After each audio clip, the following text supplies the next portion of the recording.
Merci à Alternative. Je suis très heureux d'être là, d'être à Crans-Montana et au festival Le Montagnard. Guillaume Première, bonjour. Bonjour. Vous êtes habitué des festivals, vous allez porter votre création, My Life is a Cage.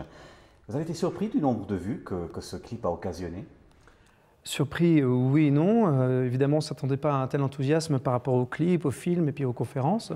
Mais finalement non, parce que c'est dans l'air du temps. Les gens ont de plus en plus d'intérêt pour le bien-être des animaux, le bien-être de la planète et leur propre bien-être aussi.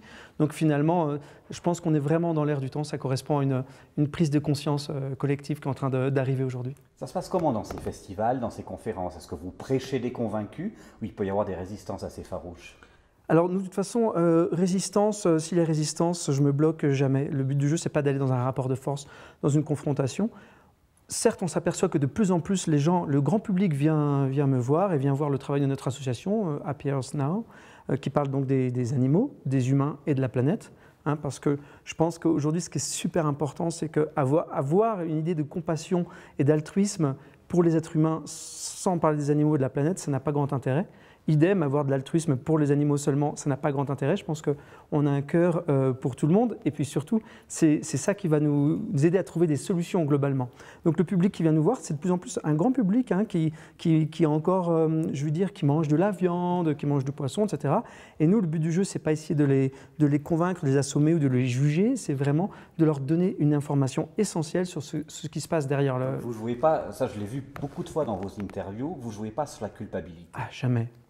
Tout d'abord parce que moi-même, j'adore la viande, j'en ai mangé, aujourd'hui je n'en mange plus, je suis ce qu'on appelle végétalien ou vegan, mais pendant si longtemps j'ai mangé énormément de viande, des agneaux, de la vache, du poisson, etc.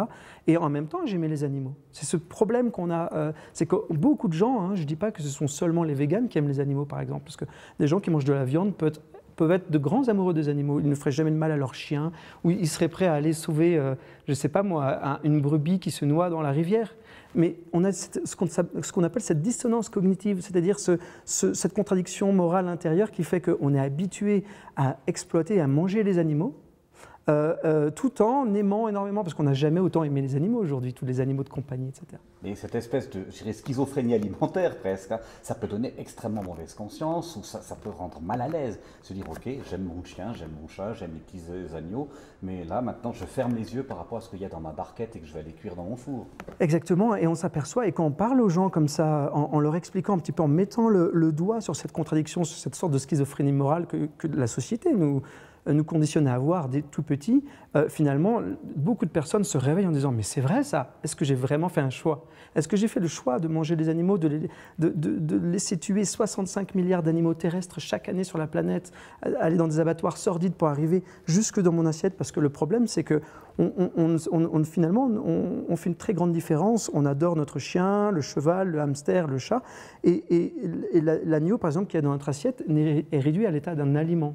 Or, si on essaye de décoder ça, et en plus de comprendre que pour la santé, c'est bien meilleur de manger végétal, c'est bien meilleur pour éviter beaucoup de maladies modernes, comme le diabète type 2, comme l'obésité, les maladies cardiovasculaires, le cancer. Si on fait attention à ce qu'on mange, parce qu'on est ce qu'on mange, si on ne mange plus de souffrance, on est débarrassé d'une espèce de, non pas de culpabilité seulement, mais aussi de malaise intérieur. Beaucoup de maladies sont issues de cette souffrance que l'on mange.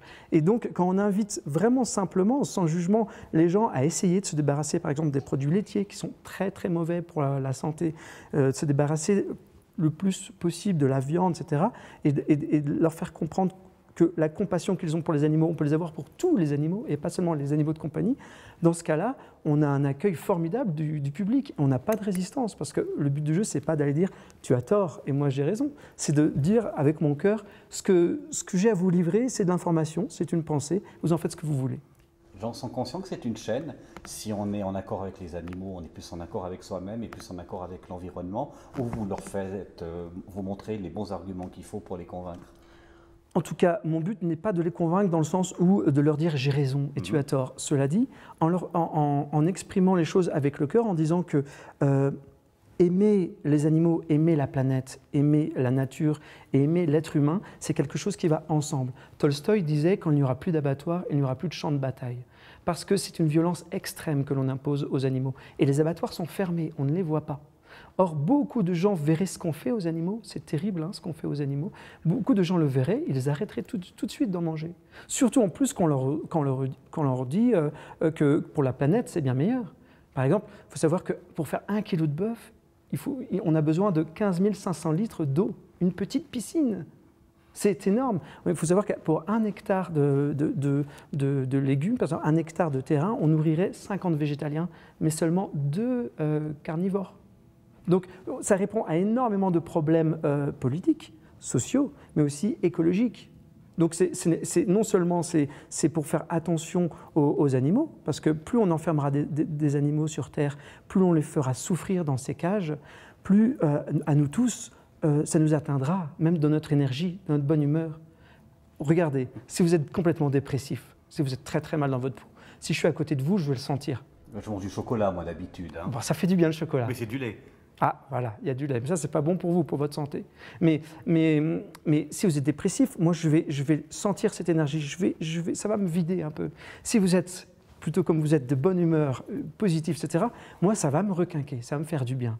Eh bien, je pense que c'est pareil. Ces milliards d'animaux qu'on enferme toute l'année, ça nous tire tous vers le bas.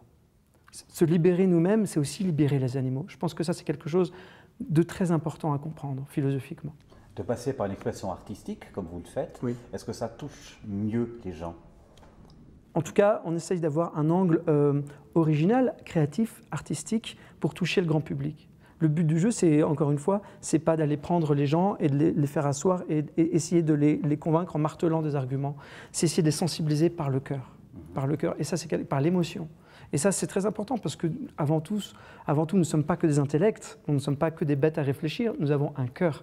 Et je pense que si, avec mon cœur, je parle au cœur des gens, la connexion se fait tout de suite. On est tous ouverts pour avancer ensemble. Il y a des gens qui parlent moins par le cœur, qui essayent de plus avoir des actions coup de poing, oui. Avec des flaques de sang qui sont jetées, des grands morceaux de viande comme ça qui laissent traîner. Vous en pensez quoi? Ça vous dérange ou vous trouvez que c'est un peu la moins bonne des façons pour sensibiliser les gens? Je comprends la colère ou la volonté d'urgence, même les théories qui disent qu'il faut absolument passer par la violence pour éveiller les autres ou pour faire des changements dans le monde. Moi, ce n'est pas mon avis du tout. Plutôt que présenter la colère aux gens, ma violence ou ma haine, je préfère déjà travailler mon bonheur et intérieurement. Gandhi disait soyons le changement que l'on veut voir dans le monde, à l'intérieur de nous-mêmes. Et je pense que parler avec cœur, parler avec l'amour, on entraîne beaucoup plus de personnes avec nous pour un changement. Parce qu'on parle de quoi? On parle de paix. Et c'est très compliqué de vouloir convaincre les gens à aller vers un monde de paix en ayant des arguments violents. Ou en montrant des choses dures. Les gens ont envie d'être heureux. Les gens en ont marre de cet avènement de l'ego qu'on connaît depuis 30 ou 40 ans, l'individualisme. On a envie de se prendre la main, de faire C'est pour ça que beaucoup de nouvelles associations se créent autour de la nature, de l'être humain, autour des animaux. C'est qu'il faut aller vers la paix. Sinon, on ne changera pas de société. J'ai vu, vous collaborez avec passablement d'associations. Il y a Gaïa, par exemple. Oui. Mais vous avez aussi des bons porte-parole. Oui. Il y en a un qui m'a surpris, c'est un sportif. Ah, Camille Lacour. Exactement. Camille Lacour est venu, il était sensible aux arguments écologiques et aux enfants. Il est venu dans le film My Life the Cage pour jouer. Mais on a aussi des soutiens et des partenaires comme Mathieu Ricard, le moine bouddhiste, Frédéric Lenoir, le philosophe Frédéric Lenoir qui nous a soutenus activement, le journaliste Émeric Caron en France, vous voyez. On a la biologiste Jane Goodall. C'est-à-dire que je pense que si on va dans une démarche positive et qu'on parle positivement aux gens, sans les juger en disant on comprend, enfin moi je comprends les autres, parce que moi-même, on a tous nos contradictions morales. Le but du jeu, c'est pas de partir à la course à la pureté morale. Le but du jeu, c'est qu'est-ce qu'on va faire de ce monde? Est-ce qu'aujourd'hui ce monde nous plaît? Est-ce que toute cette souffrance nous plaît? Est-ce qu'être en bonne santé n'est pas mieux? Est-ce que prendre soin de notre planète n'est pas mieux? Est-ce que prendre soin des animaux n'est pas mieux?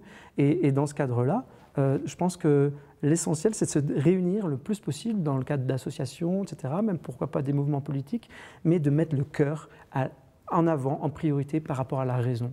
Et je pense que le cœur résonne beaucoup plus simplement. Il a des solutions très pratiques, très vite. Par exemple, quand on discute et on montre certaines images aux enfants, les enfants décident très très vite « Ah mais ça, moi j'aime bien le goût par exemple de l'agneau, mais je ne veux plus en manger, je ne veux pas manger un bébé ». Je ne veux pas lui faire du mal. Alors que nous, les adultes, on est pétris d'habitudes, on a une culture derrière nous, on a un conditionnement culturel, les publicités, la tradition, mental etc. qui va nous dire qu'il faut garder les habitudes qu'on nous a apportées de génération en génération. Exactement. Alors que notre cœur, lui, est prompt à changer très vite en se disant « Ah non, mais moi, si ça fait de la souffrance aux autres, je comprends que la souffrance des autres m'atteint à moi aussi. » C'est le sens de la compassion.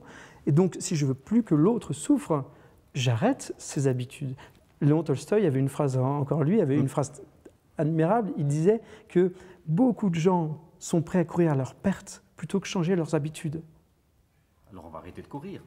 Ça serait bien qu'on se pose, comme disait Frédéric Lenoir hier soir lors de sa soirée, se poser et prendre le temps d'être en conscience avec soi-même et de faire attention à ce que l'on mange, parce qu'on est ce que l'on mange. Et ne pas faire à autrui ce qu'on n'a pas envie qu'on nous fasse, ce n'est pas uniquement pour les êtres humains, c'est aussi pour les animaux. Dernière question, un prochain clip, quelque chose qui se prépare pour vous? Alors là, il y a beaucoup de conférences avec cette association Happy Earth Now. On va faire beaucoup de conférences dans différents pays, mais on a beaucoup de projets surprises artistiques pour 2018 dans le cadre de cette association qui feront suite à My Life the Cage. Et vous repasserez par la Suisse? Je l'espère. En 2018, on a normalement des conférences prévues, oui. Super. Merci beaucoup. Merci, avec plaisir.